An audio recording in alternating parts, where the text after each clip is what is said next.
जय हिंद साथियों, स्वागत है एक बार फिर से आपका एक नई वीडियो में।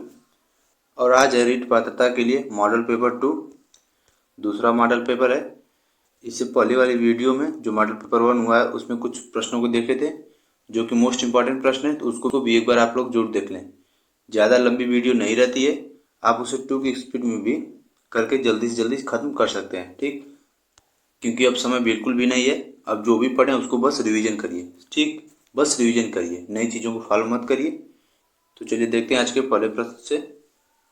जिससे यहाँ पहला प्रश्न है, निम्न में से कौन सा वंशानुक्रम का नियम नहीं है। अब यहाँ पूछा गया कि वंशानुक्रम का नियम नहीं है, तो वंशानुक्रम का नियम अभिप्रेरणा नहीं है। बाकी समानता, प्रत्यागमन और भिन्नता, ये तीनों वंशानुक्रम के नियम है, लेकिन अभिप्रेरणा वंशानुक्रम का नियम नहीं है, ठीक। अच्छे से ध्यान रखें। अगला प्रश्न है, शिक्षण प्रक्रिया में विद्यार्थी है। शिक्षण प्रक्रिया में विद्यार्थी है, तो विद्यार्थी कैसा शिक्षण प्रक्रिया में? आश्रित चर है। कैसा है? आश्रित चर। अगला प्रश्न है, बाल केंद्रित शिक्षा में शामिल है। बाल केंद्रित शिक्षा में शामिल है, इसमें बताना कि बाल केंद्रित शिक्षा में क्या शामिल है। तो बच्चों के लिए, किसके लिए? बच्चों के लिए हस्तपरक गतिविधियाँ। बच्चों के लिए हस्तपरक गतिविधियाँ। हस्तपरक मतलब जैसे पेंटिंग हो गया, मिट्टी से बर्तन बनाना, पेंटिंग हो गया, मिट्टी से बर्तन बनाना, ये सभी हस्तपरक गतिविधियाँ होती हैं। तो बाल केंद्रित शिक्षा में क्या शामिल है? बच्चों के लिए हस्तपरक गतिविधियाँ, ठीक। अगला प्रश्न है, बाल केंद्रित शिक्षा शास्त्र का अर्थ है। पूछा गया कि बाल केंद्रित शिक्षा शास्त्र का अर्थ है, तो इसमें होता है बच्चों को अभिव्यक्ति और उनकी सक्रिय भागीदारी को महत्व देना। बच्चों को अभिव्यक्ति और उनकी सक्रिय भागीदारी को महत्व देना, ये बाल केंद्रित शिक्षा शास्त्र का अर्थ है, ठीक। इसको भी ध्यान रखें। अगला प्रश्न है, सीखने का आदर्श काल माना गया है। यहाँ पे आदर्श काल है, सीखने का आदर्श काल माना गया है, तो क्या है? शैशवावस्था। क्या है? शैशवावस्था, ठीक। यही है सीखने का आदर्श काल। बच्चा जब सीखना प्रारंभ करता है उसको शैशवावस्था कहते हैं, ठीक। अगला प्रश्न है, शैक्षिक दृष्टिकोण से जीवन चक्र में बाल्यावस्था से महत्वपूर्ण और कोई अवस्था नहीं है। यह कथन किसका है? तो यह कथन है ब्लेयर, जोन्स और सिम्पसन का। किसका है? ब्लेयर, जोन्स और सिम्पसन का, ठीक।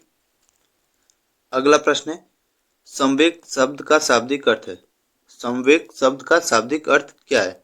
तो उत्तेजना या भाव में उथल पुथल। उत्तेजना या भाव में उथल पुथल, संवेग शब्द का यही अर्थ है, उत्तेजना या भाव में उथल पुथल। अगला प्रश्न है, एक बालक अपने छोटे भाई से ईर्ष्या करने लगा है क्योंकि। एक बालक अपने छोटे भाई से ईर्ष्या करने लगा है क्योंकि माता पिता छोटे भाई को अधिक प्यार करते हैं। माता पिता छोटे भाई को अधिक प्यार करते हैं। अगला प्रश्न है, किस आयु वर्ग को टोली की आयु कहा जाता है? टोली यानी गैंग की आयु, तो यह कब से होता है? 6 से 10 वर्ष। बच्चा 6 से 10 वर्ष के बीच में टोली की आयु में रहना शुरू कर देता है, गैंग के बीच में, ठीक। 2-4 बच्चों के बीच में रहना प्रारंभ कर देता है। तो टोली की आयु, जिसको गैंग आयु, तो 6 से 10 वर्ष। कौन सी अवस्था होती है? बाल्यावस्था। कौन सी अवस्था होती है? बाल्यावस्था। तो कभी कभी पूछ लेगा, यहाँ पे ये सब नहीं देके बोल देगा कि बाल्यावस्था, शैशवावस्था, तो वहाँ पे बाल्यावस्था, ठीक। अगला प्रश्न है, शारीरिक परिवर्तन के लिए जिन शब्दों का प्रयोग किया गया है वह है। शारीरिक परिवर्तन के लिए, तो उसको क्या बोलते हैं? अभिवृद्धि। अभिवृद्धि। अगला प्रश्न है, भ्रमण की रुचि किस अवस्था की विशेषता है? भ्रमण की रुचि किस अवस्था की विशेषता है? तो उत्तर बाल्यावस्था की। कब से? उत्तर बाल्यावस्था। अगला प्रश्न है, शिशु का अंगूठा चूसना यौन प्रवृत्ति है। किसका कथन है? शिशु का अंगूठा चूसना यौन प्रवृत्ति है। यह किसने कहा था? फ्रायड ने। किसने कहा था? फ्रायड ने। अगला प्रश्न है, किस अवस्था में व्यक्ति में एकांत में खेलने में रुचि होती है? व्यक्ति में एकांत में खेलने में रुचि होती है, तो पूर्व शैशवावस्था में। कब से? पूर्व शैशवावस्था में अकेले में खेलना रुचि लेने लगता है बालक, ठीक। अगला प्रश्न है, शारीरिक क्षमताओं से युक्त व्यक्ति होता है। शारीरिक क्षमताओं से युक्त व्यक्ति कैसा होता है? एथलेटिक। एथलेटिक। कैसा होता है? एथलेटिक। अगला प्रश्न है, शिशु पूछे जाने पर नाम बताता है। शिशु पूछे जाने पर जब अपना नाम बताने लगे तो वह किस वर्ष में होता है? तीसरे वर्ष में। कब? तीसरे वर्ष में। अगला प्रश्न है, भारती हर समय अपनी साज सज्जा पेटिका को लिए कांच के सामने खड़ी रहती है, उसके जिस अवस्था में होने की संभावना है। भारती एक लड़की है, हमेशा कांच के सामने खड़ा रहती है, अपने को देखती रहती है कि मैं कैसी दिख रही हूँ और अपने आप को संवारती है। तो वह किस अवस्था में होता है? वो सब होता है उत्तर किशोरावस्था में। कब होता है? उत्तर किशोरावस्था में। अगला प्रश्न है, 18 वर्ष की आयु तक पहुंचते पहुंचते बालक का कौन सा विकास लगभग पूरा हो जाता है? तो कौन सा विकास? 18 वर्ष की आयु तक बौद्धिक विकास। बौद्धिक विकास पूरा हो जाता है। अगला प्रश्न है, किस अवस्था में मानसिक योग्यता का स्वरूप निश्चित हो जाता है? किस अवस्था में मानसिक योग्यता का स्वरूप निश्चित हो जाता है? तो कब? किशोरावस्था में। किशोरावस्था में।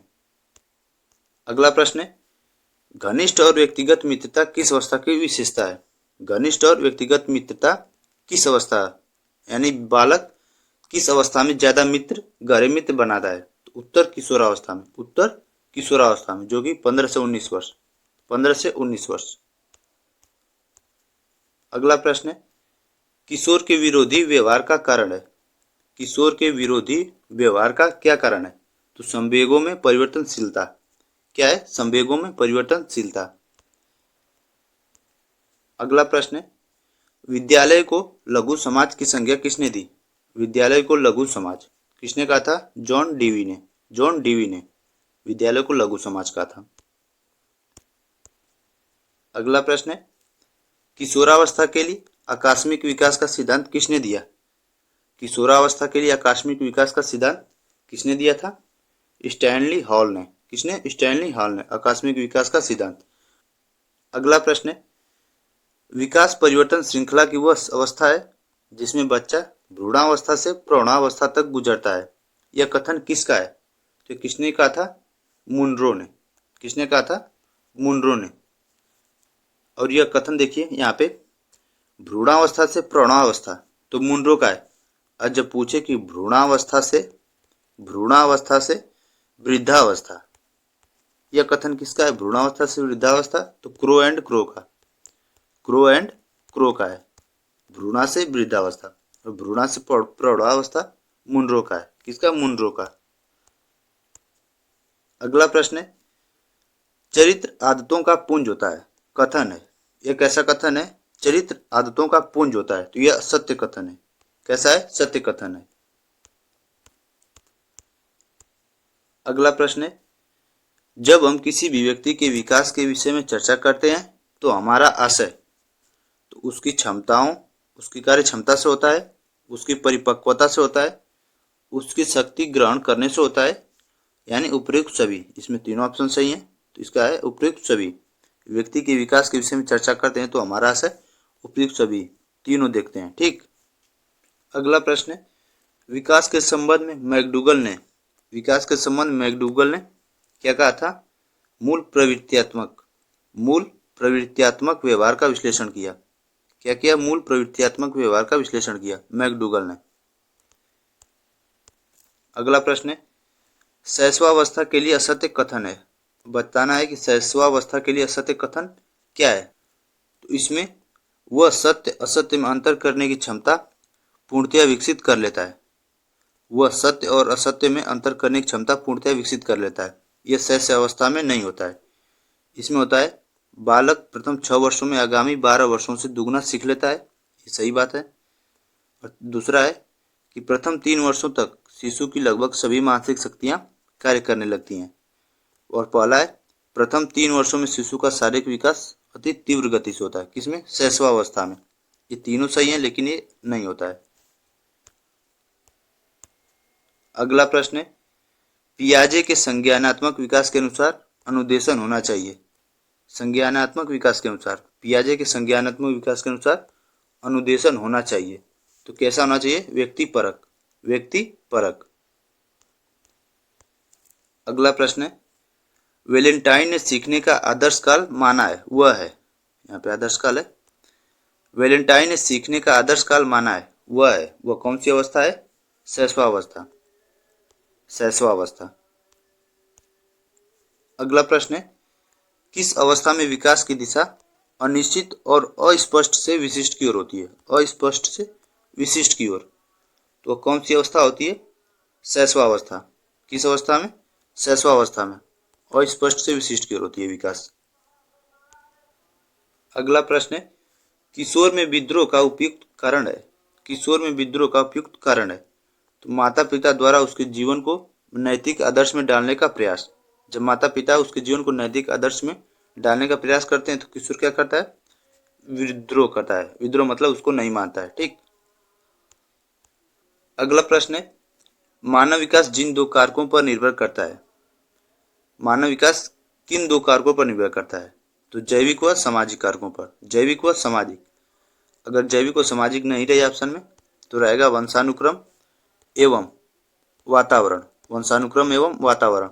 वंशानुक्रम का मतलब जैविक और वातावरण का मतलब सामाजिक। जो समाज से सीखता है, बाहर से, उसको वातावरण या फिर सामाजिक कहते हैं।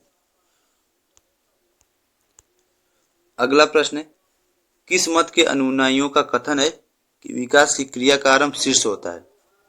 किस अनुयायियों का कथन है? तो मस्तकोद मोगी सिद्धांत। किसका? मस्तकोद मोगी सिद्धांत का, कि विकास जो है आरंभ शीर्ष होता है। विकास की क्रिया शीर्ष से होती है, आरंभ। तो इसी के साथ ये था हम लोगों का लास्ट प्रश्न।